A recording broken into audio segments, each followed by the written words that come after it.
Au début régnaient les ténèbres. Et soudain le Big Bang a donné naissance à des éléments dont l'expansion est infinie.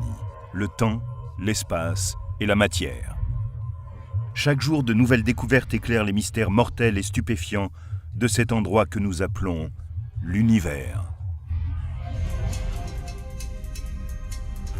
Des étoiles naissent dans un éclair parmi le gaz tournoyant et la poussière des bras de la Voie lactée.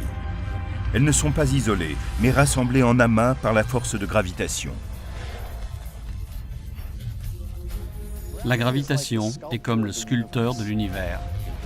Nous allons maintenant faire le tour des amas stellaires de la galaxie.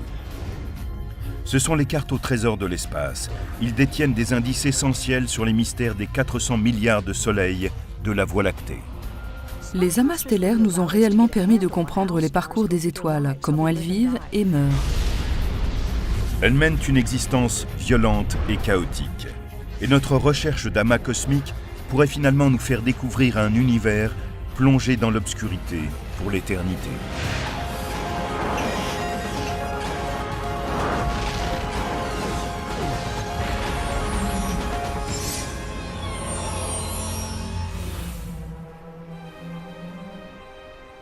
Sur Terre, par une nuit obscure, on peut voir près d'1 millier d'étoiles à l'œil nu. Si ce spectacle scintillant peut nous impressionner, il est des endroits de la galaxie dont la vision nous couperait le souffle.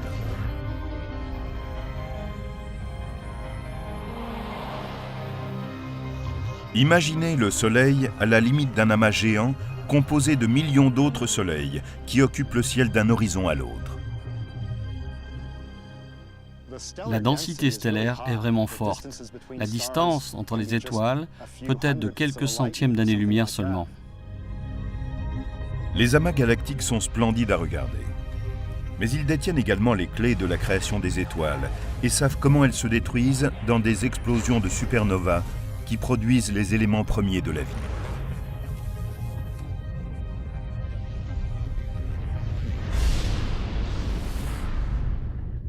Notre recherche d'amas cosmiques commence non pas à travers la lentille d'un télescope, mais depuis l'habitacle d'un vaisseau spatial interstellaire.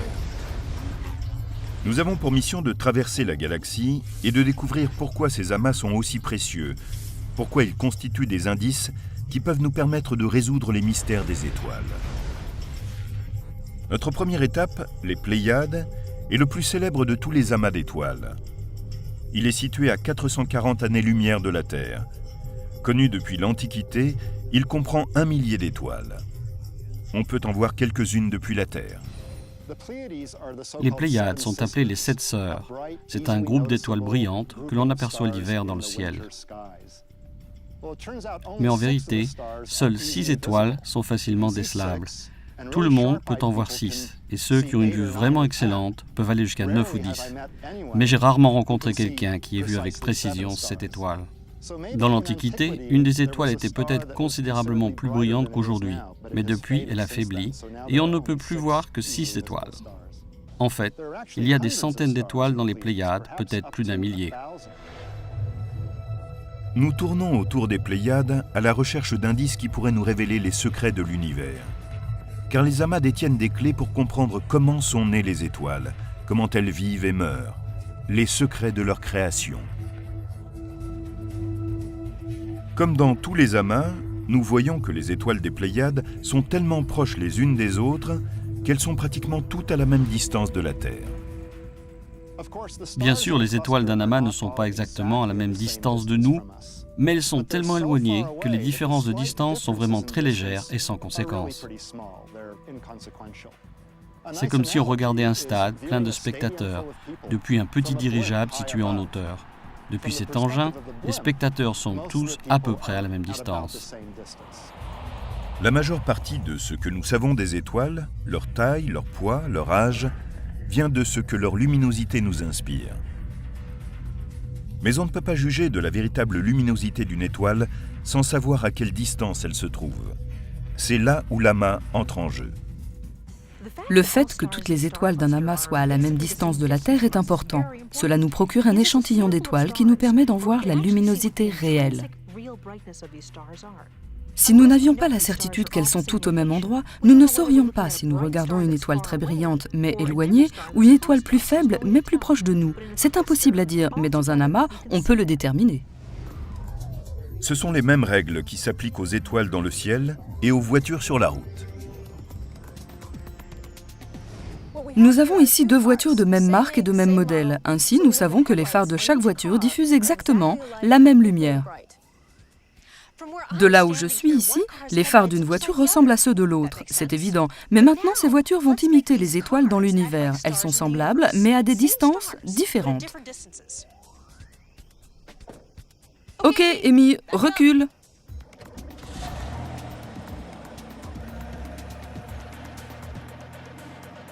Regardez les phares. Ceux qui sont là-bas sont plus faibles que ceux-ci, même si nous savons qu'ils sont semblables. C'est l'effet de la loi en carré inverse. Si cette voiture est 2 fois plus loin, alors les phares seront 4 fois plus faibles. Si c'est 4 fois plus loin, alors les phares sont 16 fois plus faibles, et ainsi de suite.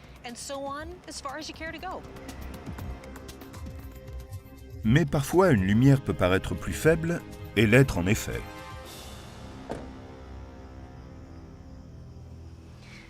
Cette torche et ses phares sont tout comme les étoiles d'un amas. La torche juste à côté du phare semble plus faible, et c'est parce qu'elle est plus faible et non plus éloignée. Dans un amas, une étoile pâle à côté d'une étoile brillante semble plus pâle parce qu'elle l'est en elle-même, et non parce qu'elle est plus éloignée. De près, nous voyons que les Pléiades sont un mélange d'étoiles brillantes et d'étoiles plus faibles.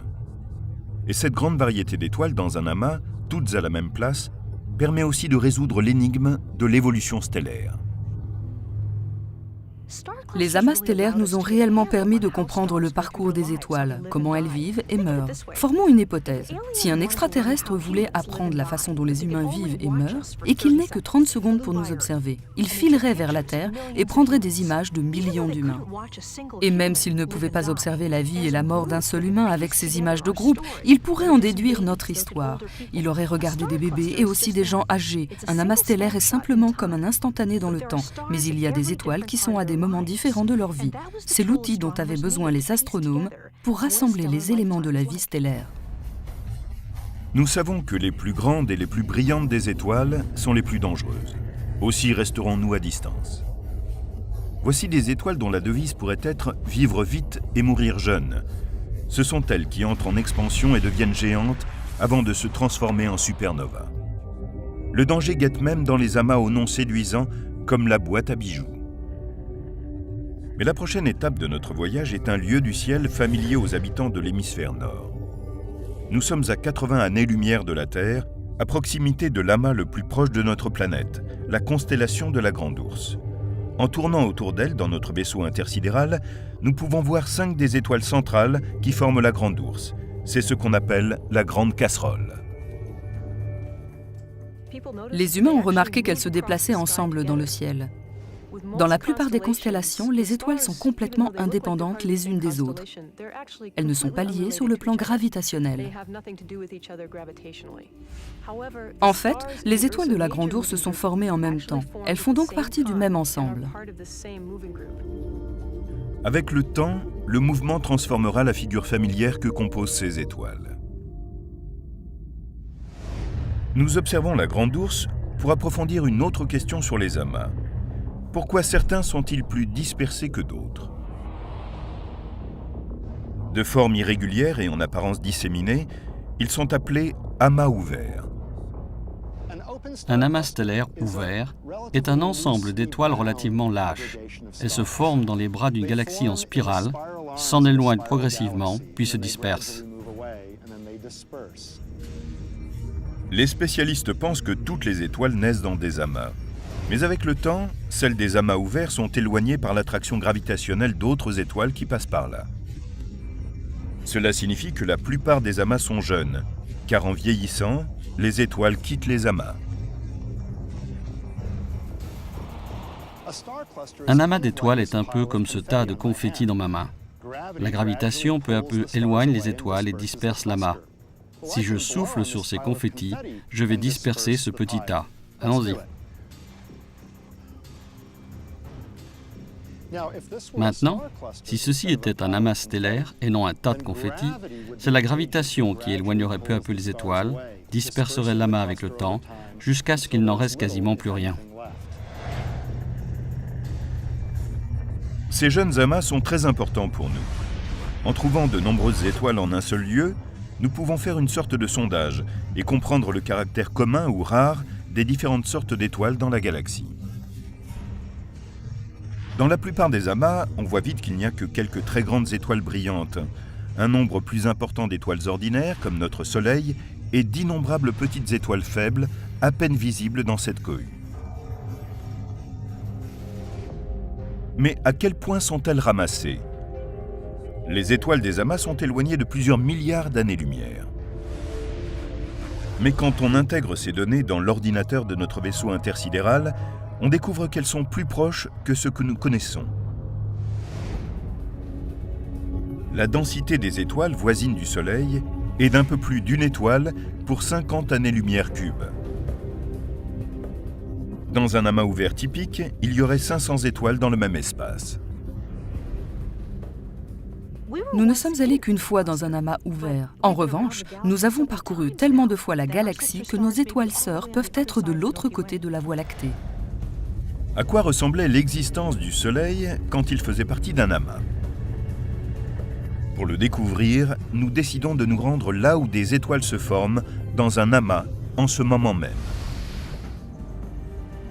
Nous nous dirigeons vers la nébuleuse d'Orion, à 1500 années-lumière de la Terre. Elle ressemble à une étoile un peu floue dans l'épée de la constellation d'Orion. Mais de près, c'est un éblouissant spectacle de lumière. La nébuleuse d'Orion est une des grandes nurseries stellaires que nous connaissons. En ce moment même, elle forme des étoiles. Si on traversait la nébuleuse d'Orion, on verrait un véritable bouquet d'étoiles, mais vers le milieu se trouvent 4 étoiles particulièrement brillantes. Elles forment une configuration appelée le trapèze.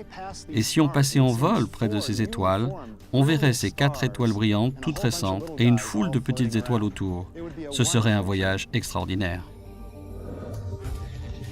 Nous nous dirigeons vers les 4 étoiles du trapèze, les plus brillantes d'un amas qui est un centre très actif de formation d'étoiles. Des milliers d'autres étoiles se sont formées ou sont en formation. Mais les spécialistes pensent que l'amas impose une sorte de contrôle de naissance sur le cycle entier.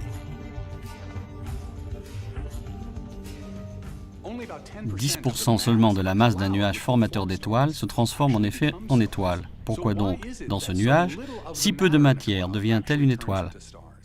Nous sommes aujourd'hui amenés à penser qu'il s'exerce peut-être un processus de réaction. Une fois formées, les étoiles agissent sur le nuage comme un thermostat et limitent le nombre d'étoiles qui vont se former. Dans l'amas du trapèze, on trouve 4 étoiles massives qui produisent une immense quantité de rayons ultraviolets, ainsi que des vents qui se répandent dans la zone alentour et affectent le gaz qui va former les étoiles. Même si on a 1 millier d'étoiles en formation dans le trapèze, le taux d'étoiles naissant dans cette zone va être affecté par les rayons ultraviolets et le vent des étoiles massives.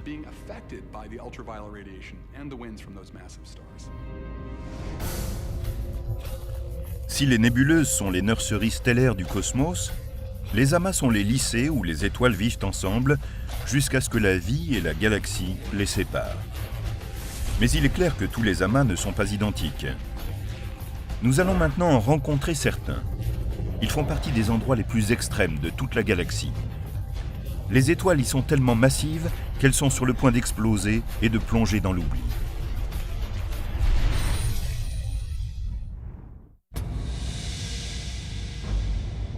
Quand il s'agit des amas stellaires, une des premières questions que posent les néophytes est « lequel est le plus grand ?» Quel est celui qui se détache des autres?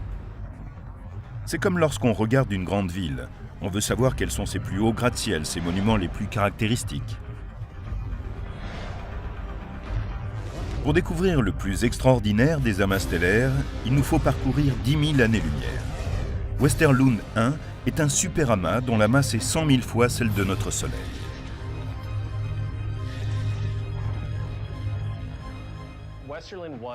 Aujourd'hui, Westerlund 1 détient le record du monde du plus grand amas récent. Il comprend près de 100 000 étoiles.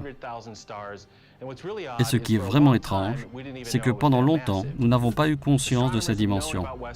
Les astronomes connaissent Westerlund 1 depuis longtemps, Mais il y a 5 ans seulement que nous avons eu un aperçu de toutes les étoiles de cet amas. Nous avions enfin des détecteurs à infrarouge capables de percer la poussière de la galaxie située entre la Terre et cet amas. Les avancées récentes de l'astronomie infrarouge ont permis de découvrir une zone de 6 années-lumière de diamètre où s'entasse une population très nombreuse d'étoiles. Les plus grandes et les plus lumineuses sont des monstres galactiques, des étoiles supergéantes de différentes tailles et couleurs qui vont du bleu au rouge et même au jaune. La phase de supergéante bleue et celle de supergéante jaune et rouge représentent des phases de la vie d'une étoile massive. Elles commencent bleues, puis deviennent rouges, et dans certains cas, elles vont et viennent entre bleu et rouge. Si les couches extérieures sont enlevées, on peut voir la profondeur du matériau plus chaud. Entre les phases rouges et bleues, elles sont jaunes, et c'est ainsi que nous les appelons des supergéantes jaunes. Le Soleil, souvent considéré comme une étoile ordinaire, est minuscule par rapport aux supergéantes, de quelque couleur qu'elles soient. Prenons notre Soleil, dont le diamètre est plus de 100 fois supérieur à celui de la Terre, et supposons qu'il soit réduit à la taille de cette petite tête d'épingle jaune de moins de 3 mm de diamètre. Nous réduisons donc considérablement la taille du Soleil. Eh bien, à cette échelle, les plus grandes étoiles, les supergéantes rouges, seraient à peu près de la taille du dôme du télescope qui est derrière moi. Elles sont énormes comparées au Soleil, alors que le Soleil lui-même est déjà énorme comparé à la Terre. Les étoiles supergéantes, qu'elles soient bleues, jaunes ou rouges, sont toutes appelées des étoiles massives évoluées. Cela signifie qu'elles ont consumé leur hydrogène, carburant nucléaire, qu'elles se sont transformées en géantes et peuvent éventuellement exploser en supernova.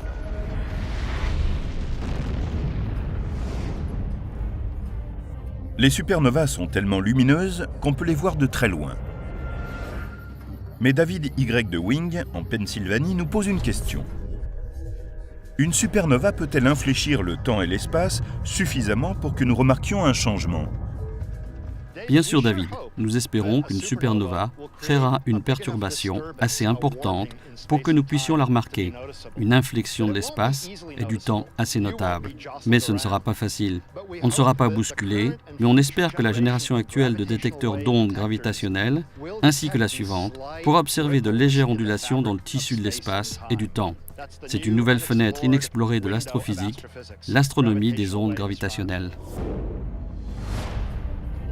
Notre Soleil deviendra une géante rouge.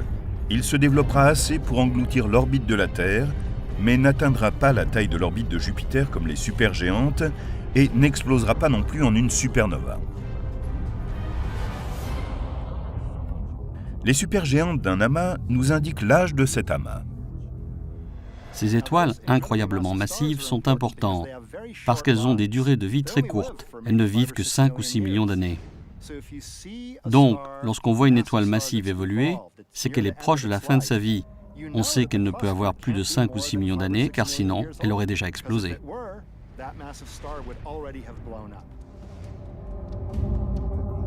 Aujourd'hui, les astronomes n'ont découvert que quelques-uns de ces amas très massifs. Et comme Westerlund 1, ils étaient tous quasiment inconnus jusqu'à très récemment. Regardez à quel point nous sommes ignorants. Rendez-vous compte qu'il y a seulement 10 ans, nous ne savions rien de ces amas massifs. Tous les jeunes amas que nous avons découverts depuis plus de 10 ans comprennent moins de 10 000 étoiles. Et nous connaissons des milliers de ces petits amas, alors que nous ne connaissons qu'une douzaine d'amas massifs. Notre galaxie est tellement pleine de poussière que la plupart des amas stellaires découverts jusqu'ici se situent dans une zone autour de nous dans la Voie lactée. Nous pouvons difficilement voir le centre de la galaxie. Mais avec les avancées de la technologie, nous pourrons voir de plus en plus loin, jusqu'aux bras spiralés les plus éloignés. Westerlund 1 ne sera pas longtemps le jeune amas le plus massif, car nous découvrons sans arrêt de nouveaux amas. Quelques superamas sont proches du cœur galactique, là où les forces gravitationnelles du trou noir géant de la Voie lactée peuvent les réduire en pièces en quelques millions d'années. Pour l'instant, on étudie avec intensité leurs étoiles massives lumineuses.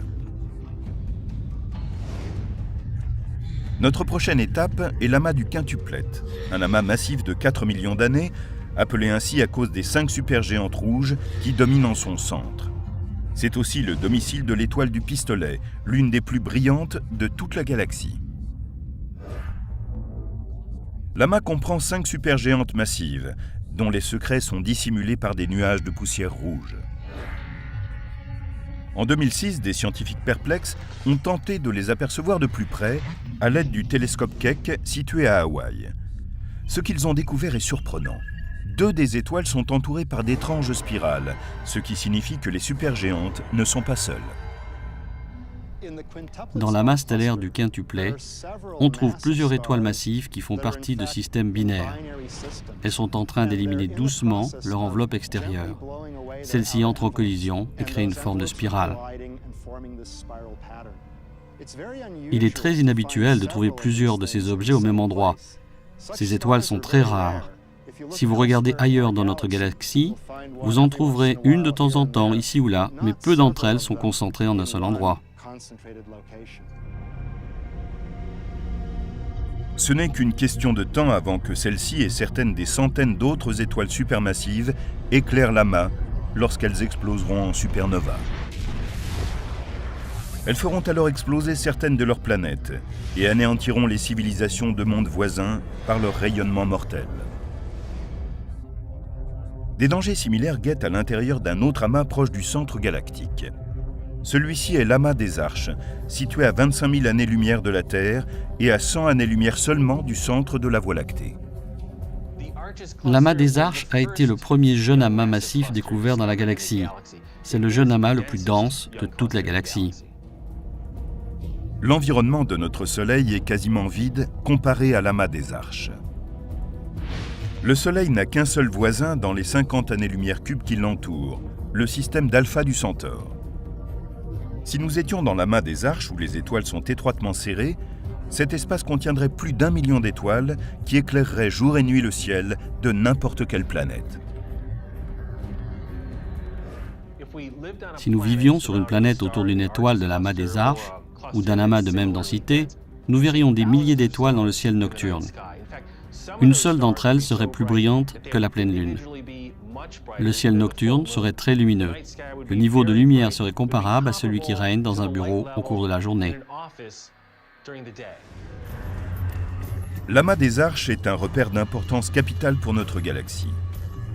Les spécialistes s'en sont servis pour comprendre quelle taille pouvait atteindre une étoile.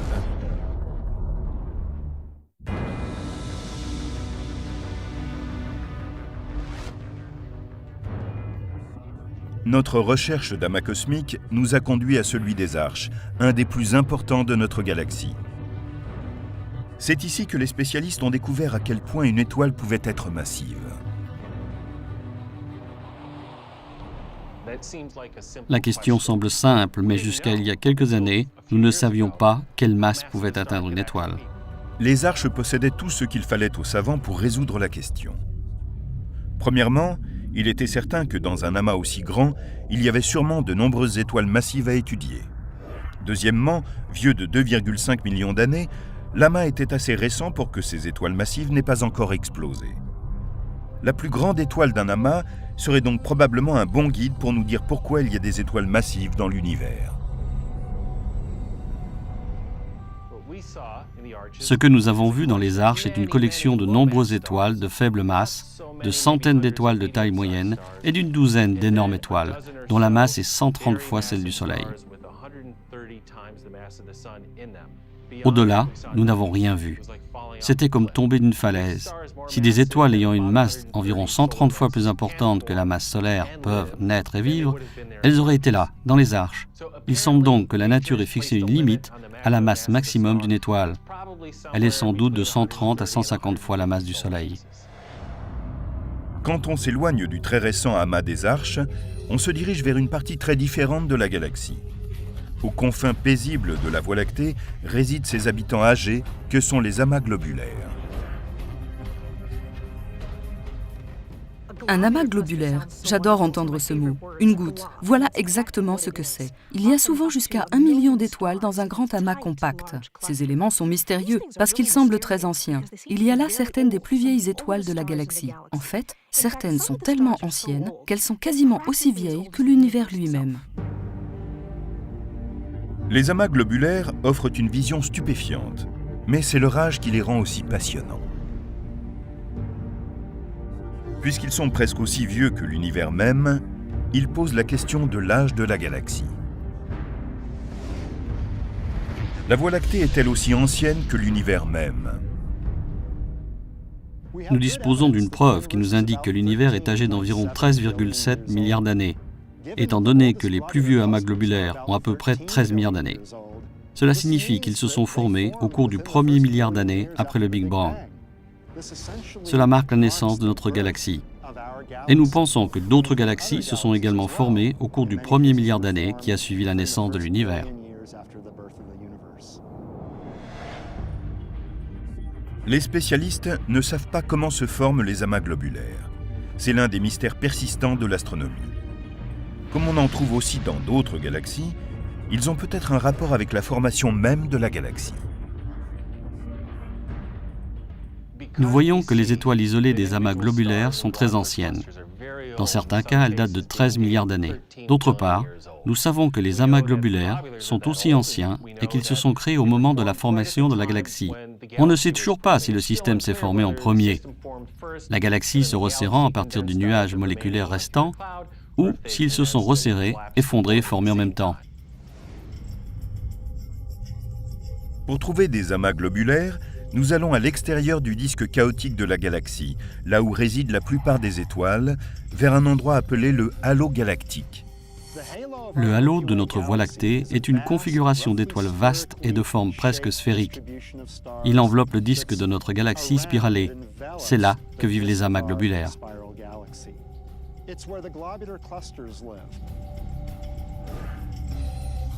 De nos jours, il y a près de 160 amas globulaires connus, mais on pense qu'il y en avait autrefois beaucoup plus. Leur présence dans le halo, hors de l'influence du disque galactique, peut expliquer qu'ils aient gardé leur forme sphérique. Il est possible que les amas globulaires proches du disque se soient dissipés il y a longtemps. Mais il y a en tout cas un amas hors du halo qui risque d'être mis en pièces, un amas qui a perdu 80% des étoiles qu'il comprenait lors de sa formation. Nous continuons notre trajet vers l'amas globulaire M12 pour voir de plus près ce ravage. L'amas globulaire M12, au lieu d'être en orbite hors de notre galaxie ou de traverser les limites extérieures, est en fait passé près du centre de la galaxie. À ce moment-là, l'interaction gravitationnelle avec les autres étoiles de la Voie lactée a été assez puissante pour attirer certaines des étoiles les plus massives à l'intérieur de l'amas. Ce qui se passe, c'est que M12 perd lentement ses étoiles de faible masse à chacun de ses passages dans notre galaxie. Peut-être n'en restera-t-il plus rien parce qu'il aura été complètement dévoré par la Voie lactée. Pour l'instant, la plupart des amas globulaires sont encore très peuplés. Ils sont 60 000 fois plus denses en étoiles que notre environnement galactique.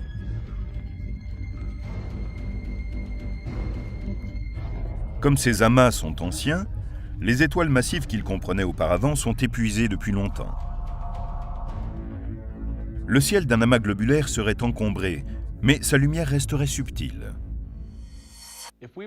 Si nous étions sur une planète tournant autour d'une étoile à l'intérieur d'un amas globulaire, nous verrions des milliers d'étoiles. Mais la nuit, la luminosité serait comparable à celle qu'on a dans une pièce où quelques bougies sont allumées. Quand ils tournent dans le halo, les amas globulaires sont pour la galaxie ce que les lunes sont pour une planète. Les amas globulaires que nous avons vus à la périphérie d'autres galaxies démontrent qu'il s'agit d'un élément commun à de nombreuses galaxies. Maintenant, notre voyage à travers l'espace nous mène loin de notre galaxie, à 60 millions d'années-lumière de là, vers une énorme galaxie elliptique, M87. Elle ressemble un peu à un amas globulaire. La plupart des points flous de cette photo prise par le télescope spatial Hubble sont des amas globulaires tournant autour de M87. Cette galaxie géante en comprend 15 000. Mais M87 est à la pointe du phénomène des amas. Elle est située au cœur d'un amas non pas d'étoiles, mais de galaxies, où nous allons voyager pour être témoins de la violence des systèmes d'étoiles géantes qui entrent en collision à des vitesses atteignant des millions de kilomètres/heure.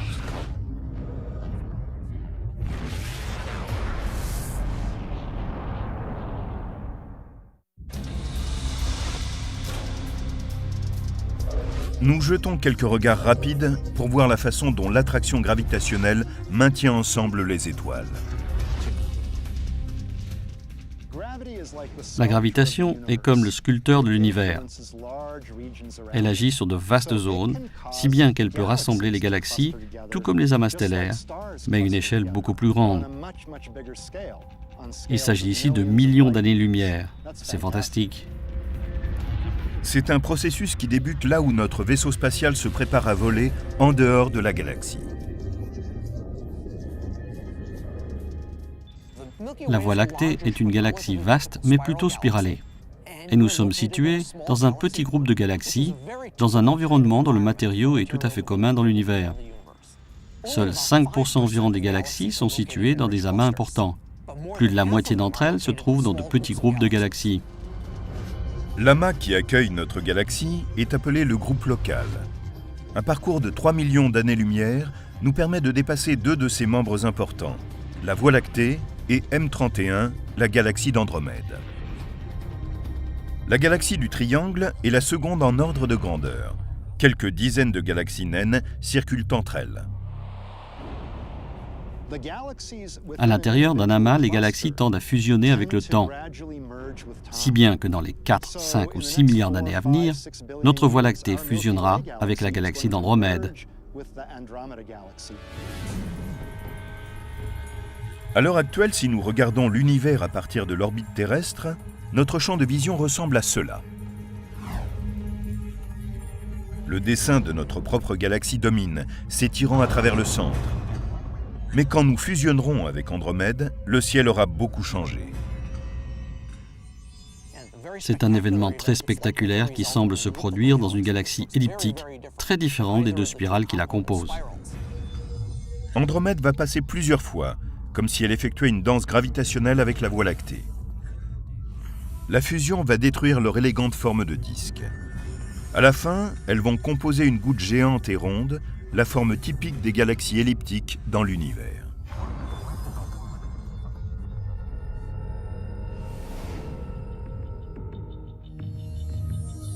Le groupe local est minuscule comparé aux grands amas galactiques de l'univers.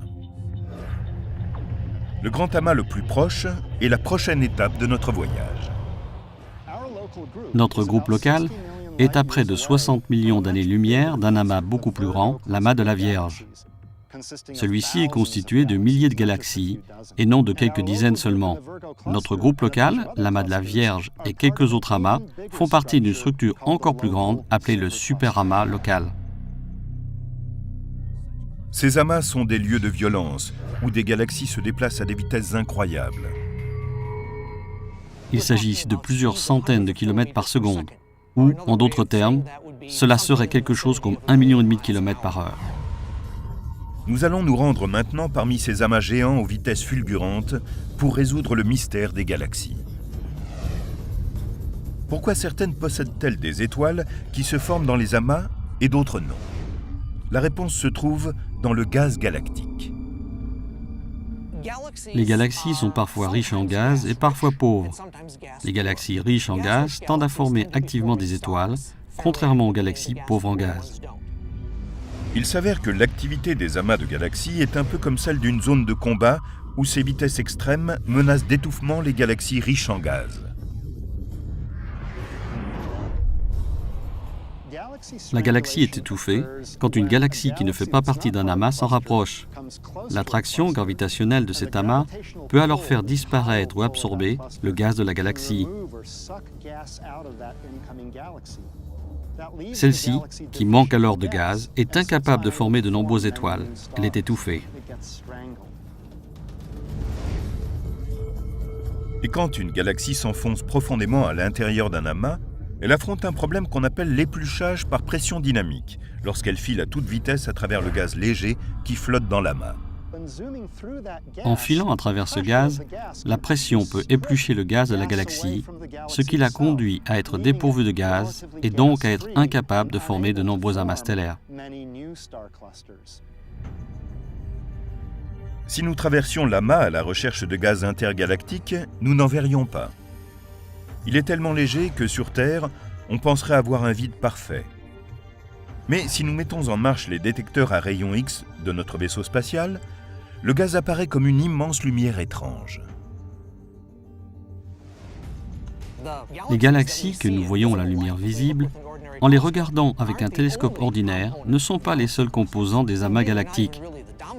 En effet, ce ne sont même pas les composants principaux. Le composant essentiel des galaxies est un gaz chaud et léger, réchauffé par les chocs subis au cours du processus de formation des amas. À présent, il est tellement chaud qu'il brille sous les rayons X et qu'il est complètement invisible à la lumière normale. Le gaz chaud exerce plus d'influence gravitationnelle sur l'amas que les galaxies que nous pouvons voir.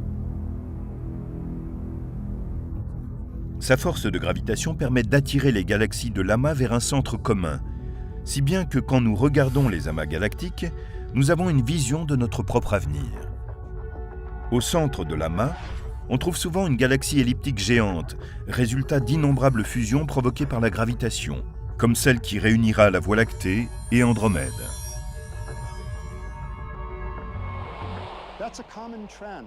C'est une tendance commune aux amas de galaxies. Elles fusionnent ensemble, forment plusieurs, puis finalement une seule supergalaxie. L'univers est-il voué à être peuplé de supergalaxies isolées? La gravitation va-t-elle continuer à exercer éternellement son attraction? Pour trouver des réponses, nous utilisons des superordinateurs qui, tels des machines à voyager dans le temps, nous transportent dans le futur. Et le scénario qu'ils envisagent risque d'être beaucoup plus noir que ce que l'on craint.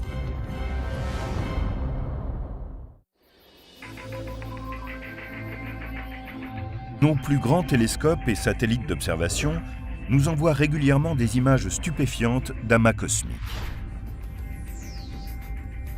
Mais pour l'essentiel, ce ne sont que des instantanés. Pour bien observer l'évolution de l'univers, nous avons besoin d'une machine à voyager dans le temps. La durée de la vie humaine est courte à l'échelle du temps cosmique, mais nous pouvons observer l'évolution des galaxies et des amas galactiques en effectuant une simulation sur des ordinateurs superpuissants. Le superordinateur transforme notre vaisseau spatial en une machine à voyager dans le temps pour l'étape suivante de notre mission, découvrir comment l'univers a évolué et comment il disparaîtra. Cette simulation montre comment se forme un amas galactique. Une évolution de 12,3 milliards d'années est ainsi condensée en moins d'1 minute. Ce type de visualisation par ordinateur est important pour nous permettre de comprendre les œuvres de l'univers et où nous mènera l'avenir. Les simulations où nous pouvons voir l'amas galactique évoluer sur des milliards d'années me coupent le souffle. Il est extraordinaire d'observer le temps cosmologique à travers ces simulations élégantes et magnifiques. Voici comment fonctionnent les superordinateurs.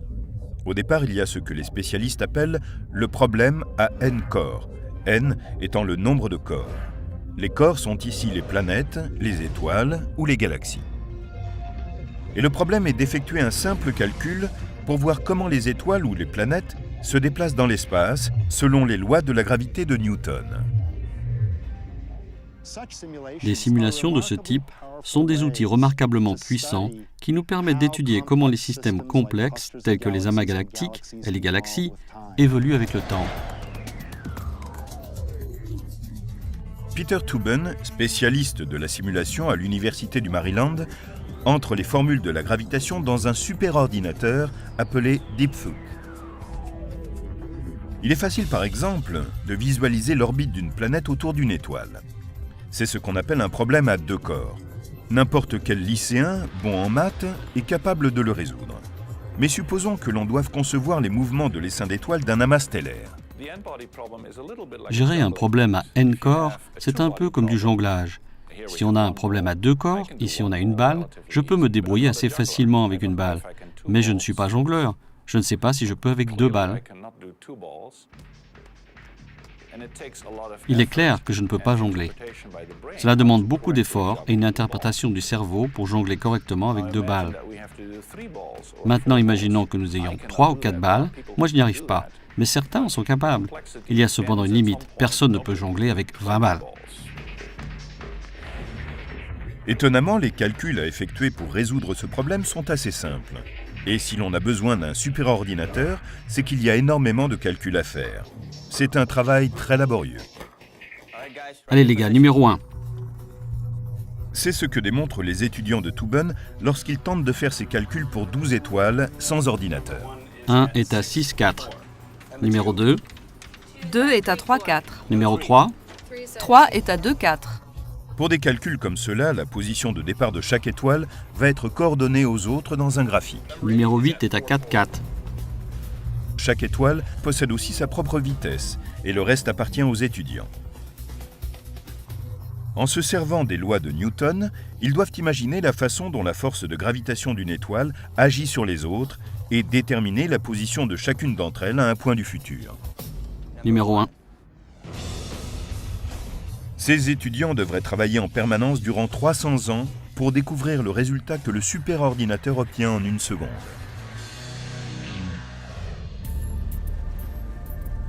Les calculs sur les amas de galaxies montent en puissance et portent sur des millions, voire des milliards de corps. Les astronomes impatients de simuler le passé, le présent et le futur de l'univers ont la chance d'avoir des ordinateurs de plus en plus performants à leur disposition. À l'heure actuelle, les superordinateurs dont on se sert ne sont pas très différents des portables que vous et moi utilisons chez nous. La seule chose, c'est que nous les relions ensemble. Ils sont faciles à construire, peu onéreux, et il en existe beaucoup.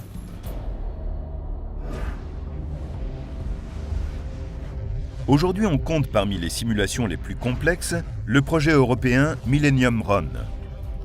Les données de 10 milliards de galaxies ont été entrées dans un superordinateur qui fonctionne en continu pendant 28 jours, soit 343 000 heures d'utilisation du processeur. Il a obtenu un remarquable parcours en 3D à travers un espace de 2,4 milliards années-lumière. On voit des centaines de millions de galaxies s'agglutinant en amas le long de vastes plages de matière noire.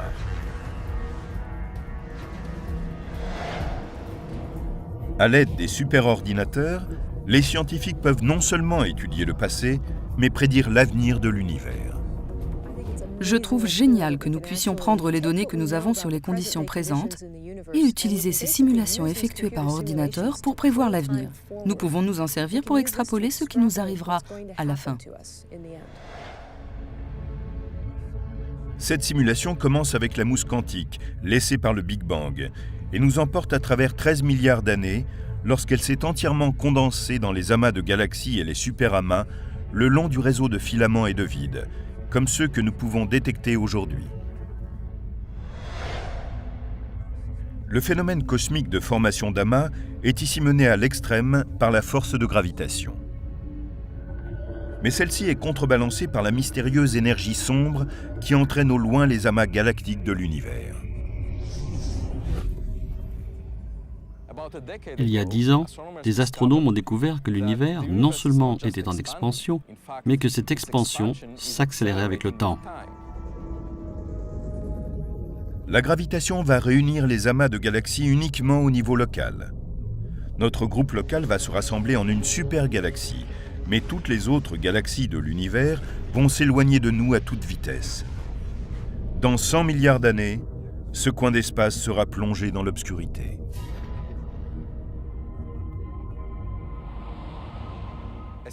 Aussitôt que les galaxies lointaines qui nous entourent se seront étendues et auront atteint la vitesse de la lumière, cette lumière qui émane d'elles ne sera plus en mesure d'arriver jusqu'à nous. Ces galaxies s'étendront dans de vastes régions de l'espace et disparaîtront de notre vue. Notre galaxie sera une île plongée dans l'obscurité.